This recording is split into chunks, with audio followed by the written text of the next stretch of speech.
the shadowed recesses of rural Japan, a legend whispers through the night, chilling the hearts of those who dare to listen.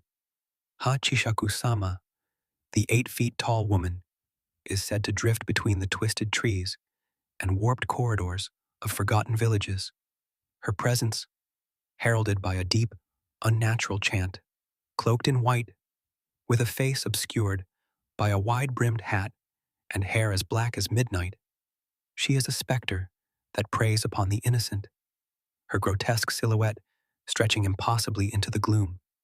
The air thickens with dread wherever she appears, and the boundaries between reality and nightmare begin to blur.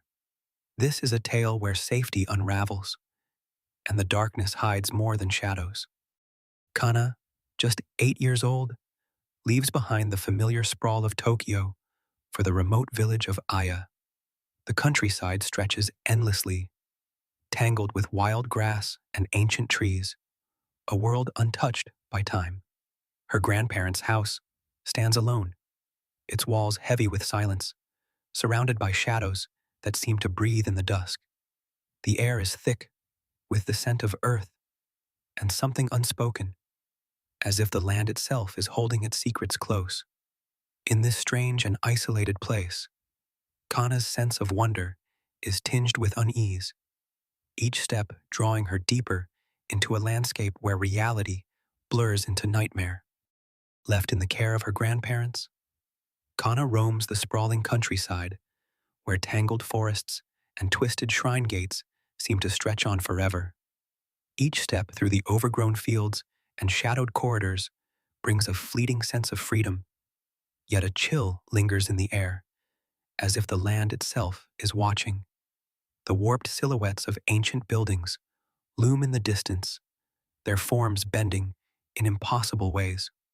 Amid the eerie tranquility, Kana cannot shake the feeling that something sinister is lurking just beyond her sight, waiting in the darkness. Kana wandered near the edge of the dense, overgrown forest, her hands full of smooth stones, when an unnatural sound echoed through the trees. Pull, pull, pull, pull. The chilling voice, deep and inhuman, rooted her to the spot. Emerging from the shadows was a towering figure, 8 feet tall, draped in white, with a face stretched into a grotesque, unnatural smile. Long black hair spilled from beneath a wide-brimmed hat, and her limbs bent at impossible angles, as if her very body defied the laws of nature. Kana's breath caught in her throat, her eyes locked with the monstrous woman, and in that moment, the world seemed to twist and darken around her. Kana stumbled back to the farmhouse, her heart pounding as the memory of the towering figure lingered in her mind. She could barely find the words to describe the chilling encounter, but as her trembling voice recounted the details to her grandmother, a heavy silence fell over the room. Shadows seemed to gather in the corners, and the air grew thick with dread. The once familiar home now felt alien, warped by fear, and the creeping sense that something unspeakable had followed her.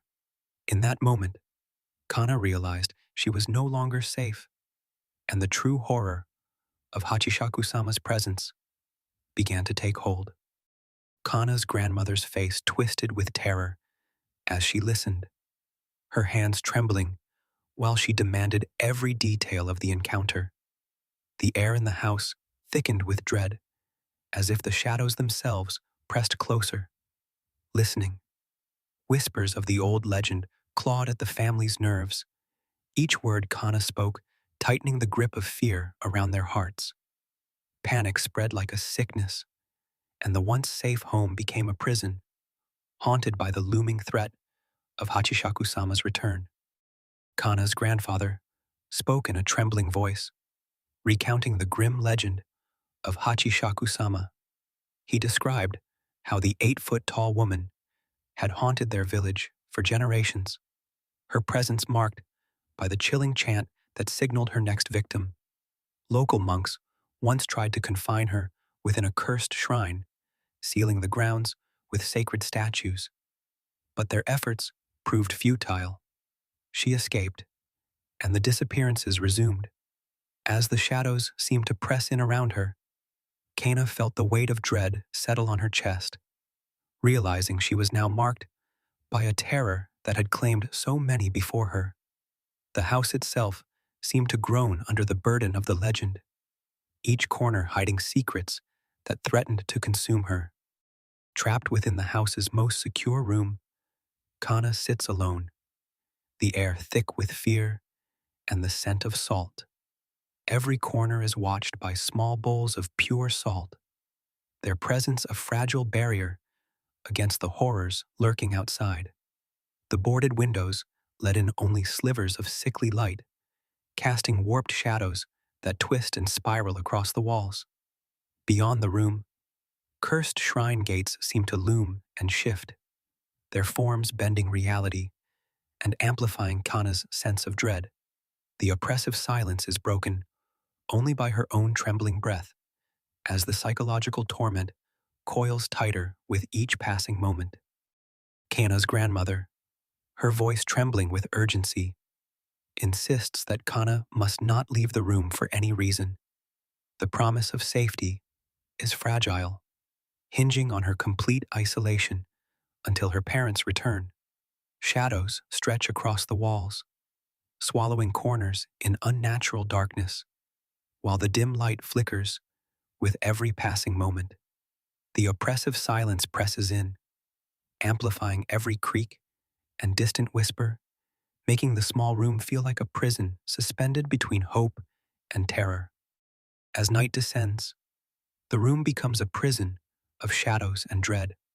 Kana huddles alone, her quiet sobs swallowed by the suffocating silence, every creak and whisper in the darkness, twisting her fear tighter. The salt in the corners glimmers faintly, a fragile barrier against whatever lurks beyond the boarded windows. Each distorted shadow on the warped walls seems to writhe and reach for her, feeding the terror that she is not truly alone. In this oppressive gloom, hope feels as distant as the morning light. As night deepens, Kana hears her grandfather's familiar voice drifting through the door, gentle yet strangely hollow. He urges her to open up, promising safety and comfort, but something about his tone feels wrong, distorted, almost inhuman. Kana's gaze falls to the bowl of salt in the corner, now darkening and crumbling, an ominous sign that Hachishakusama is near. The air thickens with dread as the chilling po, po, po echoes from the other side, and Kana realizes, with terror, that what waits beyond the door is not her grandfather at all. Kana clings to the center of the dimly lit room, her body trembling as the sinister chant of pull, pull, pull, pull seeps through the door. The oppressive darkness presses in, and the air feels thick with dread, as if the very walls are warping under the weight of something unnatural.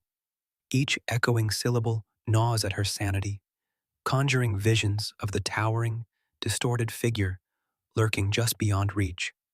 Tears stream down her face, her sobs swallowed by the suffocating silence, while the grotesque presence waits patiently in the shadows, promising that the night will never truly end.